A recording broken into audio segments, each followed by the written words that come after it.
क्या आपने कभी सोचा है कि भगवान शिव की तीसरी आंख आखिर क्यों है? क्या ये केवल क्रोध का प्रतीक है या इसके पीछे कोई ऐसा रहस्य छिपा है जो हमारी पूरी जिंदगी बदल सकता है? आज मैं आपको भगवान शिव की तीसरी आंख की एक ऐसी कथा सुनाने जा रहा हूं जिसे सुनकर आप समझेंगे कि सच्ची शक्ति विनाश में नहीं बल्कि आत्मसंयम और ज्ञान में होती है। कहानी शुरू होती है। एक समय की बात है, संसार में अधर्म बढ़ने लगा था। देवता भी चिंतित थे। उसी समय भगवान शिव कैलाश पर्वत पर गहरे ध्यान में लीन थे। उनका ध्यान इतना गहन था कि वे संसार की हर इच्छा और मोह से परे थे। इसी बीच देवताओं के राजा इंद्र को चिंता हुई। उन्हें लगा कि यदि शिवजी ध्यान से बाहर नहीं आए तो भविष्य में एक महान संकट का समाधान कैसे होगा। तब उन्होंने कामदेव से प्रार्थना की कि वे भगवान शिव का ध्यान भंग करें। कामदेव जानते थे कि यह कार्य अत्यंत कठिन है, फिर भी देवताओं की रक्षा के लिए वे कैलाश पहुंचे। उन्होंने अपने पुष्पबाण भगवान शिव की ओर चलाए। चारों ओर वसंत का सुंदर वातावरण बन गया।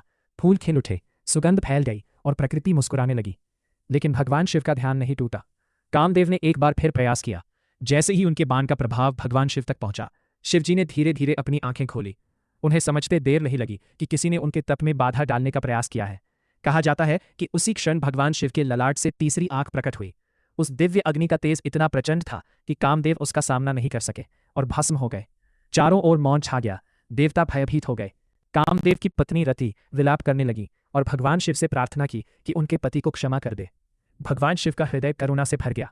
उन्होंने रति को वरदान दिया कि कामदेव शरीर के बिना भी संसार में प्रेम और आकर्षण के रूप में विद्यमान रहेंगे, इसीलिए उन्हें अनंत भी कहा जाता है।